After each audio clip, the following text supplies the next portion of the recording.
The night my daughter-in-law smiled at me across the dinner table, I knew something was wrong. I just didn't know how wrong.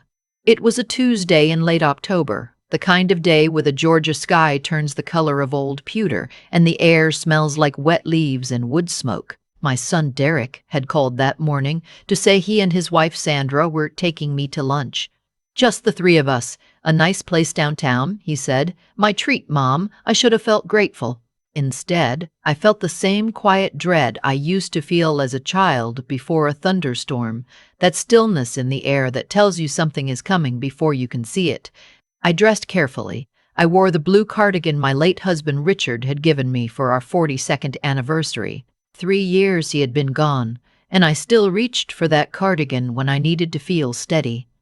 I checked my reflection in the hallway mirror, 63 years old. Silver hair, lines around my eyes that I had stopped trying to hide. Richard used to say those lines were a map of every time I had laughed. I missed him every single day. Derek picked me up at 11:30. He kissed my cheek, held the car door open, called me Mom the way he always did. Warm, easy, the way a son is supposed to sound. Sandra sat in the passenger seat. She turned and smiled at me. That smile, I had never been able to read it. In 14 years of marriage to my son, Sandra had always been perfectly pleasant, perfectly composed, and somehow completely unreachable, like a painting of a kind woman rather than the real thing. The restaurant was a place called Harlow's, a renovated building on Peachtree Street with exposed brick and low lighting and the kind of menu where nothing has a price next to it. Derek ordered wine. Sandra ordered sparkling water and kept her hands folded on the table. I ordered sweet tea because I have been ordering sweet tea in restaurants for 60 years, and I see no reason to stop.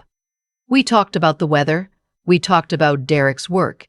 He managed commercial real estate, had done well for himself, drove a car that cost more than my first house. We talked about Sandra's sister's new baby, normal things, family things, the kind of conversation that sits on top of other conversations, like a tablecloth over something you don't want to look at. Then Derek said casually, "The way you say something you have been rehearsing. Mom, we've been thinking it might be time to talk about the house." I set down my sweet tea. My house. The house Richard and I had bought in 1987, the house where I raised Derek and his sister Patrice, the house on Sycamore Hill Road with the wraparound porch and the 2 acres of land that backed up to the creek, had been appraised the previous spring. I hadn't told anyone the number, but somehow, sitting across from my son's careful face and his wife's folded hands, I understood that he already knew it. "What about the house?" I said. "It's a lot for you to maintain alone," Sandra said. Her voice was smooth and gentle. "Especially with winter coming. I've maintained it alone for 3 years. We just want to make sure you're comfortable," Derek said, "and protected. There are options. We've been looking into some things. A trust structure. It could help with taxes, estate planning.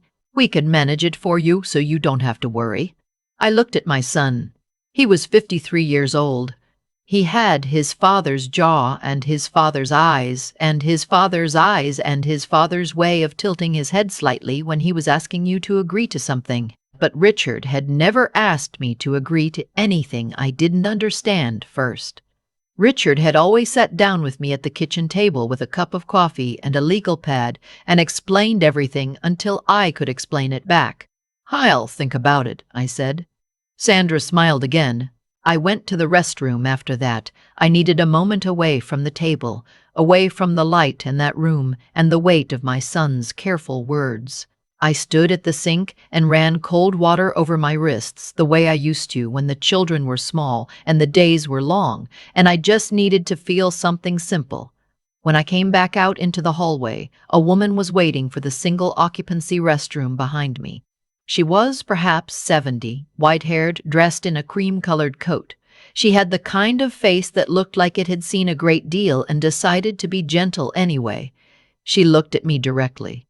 Not the way strangers usually look, past you, through you, but at me.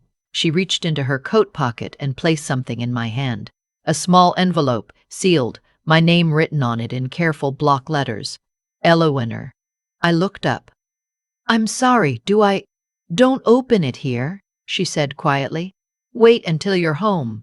And Eleanor, change your locks tonight. Then the door to the hallway swung open. A young couple came through laughing, and when I turned back, the woman was gone. The restroom door had not opened. The hallway was empty. I stood there with the envelope in my hand, and my heart was beating the way it beats when you have just missed a step in the dark. I put the envelope in my purse. I went back to the table. I finished my sweet tea. I listened to my son talk about property values and estate efficiency and protecting what we've built as a family, and I smiled and nodded and said I would think about it, and I watched Sandra watch me with those unreadable eyes. Derek dropped me at home at 2 o'clock. I stood on the porch until his car disappeared around the bend in the road. Then I went inside, locked the door, sat down at the kitchen table, and opened the envelope. There were two things inside. The first was a photograph. It showed Derek and Sandra sitting across from a man I didn't recognize at what appeared to be a conference table. Sandra was pointing at a document. Derek was signing something. The photograph was dated 8 weeks earlier. The second was a single sheet of paper. The handwriting was old-fashioned, deliberate, the kind taught in schools that no longer exist. Eleanor, your husband, came to me 4 months before he passed. He was worried about the land. He asked me to watch. I have been watching. Do not sign anything. The papers they want you to sign will transfer the deed to a holding company that Derek controls. Once signed, the transfer cannot be reversed. There is more. Richard left something for you. Look in the cedar chest in the back bedroom, beneath the winter quilts. He said you would know what to do with it. My name is Miriam Aldridge. I was your husband's attorney for 30 years. I am retired now, but a promise is a promise. Change your locks tonight. I sat at that kitchen table for a long time. Outside, the Georgia afternoon was going gray at the edges. A crow landed on the porch railing, looked at me through the window, and flew away. I thought about Richard, about the last months of his life, when I had sometimes come into a room and found him very still and very quiet, looking at nothing. And I had put my hand on his shoulder, and he had covered it with his, and not said anything. I had thought he was grieving his own future. I had not known he was grieving mine. I went to the back bedroom. The cedar chest had belonged to Richard's mother. It was heavy oak with brass hinges, and it smelled the way the word home is supposed to smell. I lifted the winter quilts, the blue and white one his mother had made, the green one we bought at a craft fair in Asheville the year Derek was born. Beneath them, wrapped in a cloth and taped closed, was a manila envelope with my name on it, in Richard's handwriting. My hands were shaking when I opened it. Inside was a letter, 11 pages in Richard's careful cursive. There were also documents, copies of the original deed to the house, copies of our will as it had been written in 2019, and something else, a series of printed emails between Derek and a man named Croft, a real estate developer, discussing the Sycamore Hill property in terms of subdivision potential and projected per-lot revenue. The emails were dated 18 months ago. Richard had been alive when they were written. He had known. I sat on the edge of the bed and I read his letter, all 11 pages. He wrote about the land, about the value of it, about Derek coming to him quietly, not to me, never directly to me, asking about the will, about whether the property could be restructured before Richard passed. He wrote about the conversation he had with Miriam Aldridge, who had drawn up our estate documents since 1994. He wrote that he had updated the will with Miriam's help and that I should not let anyone tell me otherwise, and that the true, signed, notarized copy was with Miriam and with a second attorney in Decatur whose name and number he had included. He wrote, I am sorry I didn't tell you while I was still here to hold your hand. I didn't want you to carry this while I was sick. I wanted your last memories of our life together to be good ones. That was selfish of me, and I ask your forgiveness. But Ellie, you are stronger than you know. You always have been. I married you because you were the strongest woman in any room you ever walked into, and you have never once stopped being that woman. Don't let anyone take what we built together. Not for money, not for family, not for any reason. I love you. I have always loved you. Now go be strong." I sat with that letter for a long time. The room got darker. I did not turn on a light. Then I got up. I called a locksmith. I called Miriam Aldridge's number, which Richard had included, and left a message on her machine. I made a cup of coffee. I sat at the kitchen table with Richard's documents spread in front of me, and I thought carefully and clearly about what I was going to do next. 3 days later, Derek called. "Mom, Sandra and I were thinking we could come by this weekend. Bring some paperwork for you to look at. Make it simple." "That sounds fine," I said. "Come Sunday." Saturday, I drove to Decatur and met with the second attorney Richard had named, a woman named Carol Hughes, who had Richard's documents, who confirmed that our will was intact and that the property was mine outright, with no legal mechanism by which it could be transferred without my signature on a specific witness document. She also told me something else, that the holding company Derek had been working with had already begun the permitting process for subdivision of a property matching my address. They had done this without my knowledge and without any legal right to do so. Carol Hughes had a very calm voice. She used it to explain to me what this meant and what our options were and what she recommended. I drove home in the dark. Sunday came. Derek arrived at 2 o'clock. Sandra came in carrying a tray of cookies she had baked, set them on the counter with that smooth smile, made herself comfortable at my kitchen table like she was already at home, in a way that had always bothered me, and now I understood why.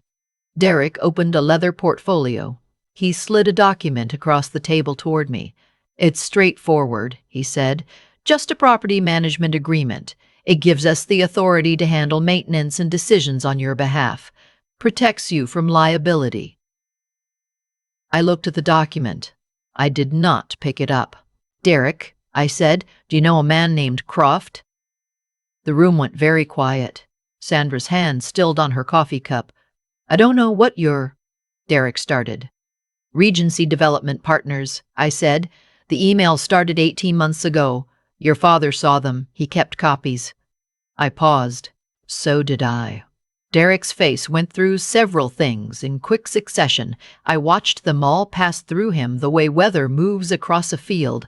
Disbelief, calculation, and then something colder and harder that I had never seen on my son's face before and hope never to see again.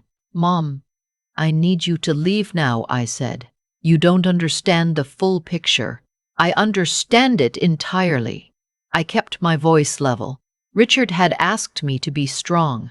"I have spoken with Carol Hughes. I have spoken with Miriam Aldridge. I know what you filed. I know what the permits say. I know what the holding company is. I know all of it, Derek. Your father made sure of that." Sandra stood up. She picked up her tray of cookies. Her face had gone perfectly blank, the way it always was, only now I understood that blankness for what it was. "This is a family matter," she said quietly. "There's no reason to involve attorneys." "It became a legal matter when you began the permitting process on property you don't own," I said. "Please leave my house." Derek stood in my kitchen for a long moment. He looked at me in a way I cannot fully describe.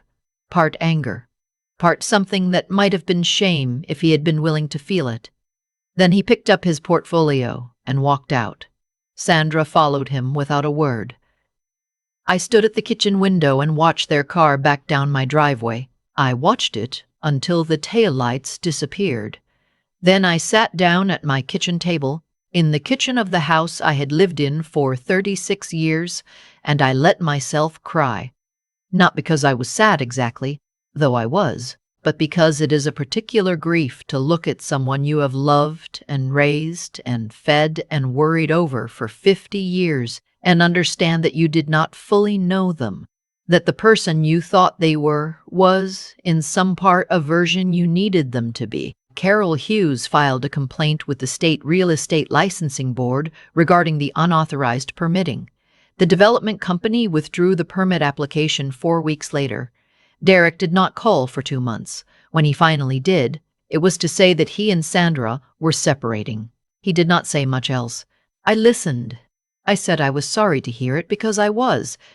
The things I was not sorry for, the locks I changed the night of the restaurant, the documents Richard left me, the promise an old attorney kept to a man who had been gone for 4 months by the time she stood in a restaurant hallway and pressed an envelope into my hand. I called Miriam Aldridge that spring to thank her properly. We met for coffee. Not at Harlow's, somewhere smaller and quieter, a place on the east side of the city with good pie and no pretension. She was exactly as she had appeared, a woman who had seen a great deal and decided to be gentle anyway. He came to me in June, she told me. He knew what was happening, and he knew he was running out of time to address it. He wasn't angry, Eleanor. He was just very determined. He said, "Make sure she knows. Whatever it takes, make sure she knows." I thought about Richard sitting across from this woman in some office I had never been to, building something to protect me from a grief he would not live to help me carry. I thought about the 11 pages of his handwriting. I thought about his voice on all the mornings I had not known to memorize. "He always took care of things quietly," I said. "He loved you very much," Miriam said. "I know," I said. "I know he did. The house on Sycamore Hill Road is still mine. The 2 acres still run down to the creek, where the water runs clear over smooth gray stones and the willows trail their fingers in the current in May. I sit on the wraparound porch on evenings when the weather allows. I watch the light change over the yard where my children played, where Richard built a garden he never quite finished, where the roses he planted the year we moved in still come back every June without anyone asking them to. I have not fully forgiven my son. I am not sure forgiveness is the right word for what I am working toward. What I am working toward is understanding how someone becomes willing to do what he was willing to do, and whether what is left between us can be worth tending to. I don't have an answer yet. I think that is all right. What I know is this: Richard saw what was coming and he did not leave me alone in it. A woman I had never met kept a promise to a man she had known for 30 years, and that promise walked down a restaurant hallway in a cream-colored coat and put the truth directly into my hands.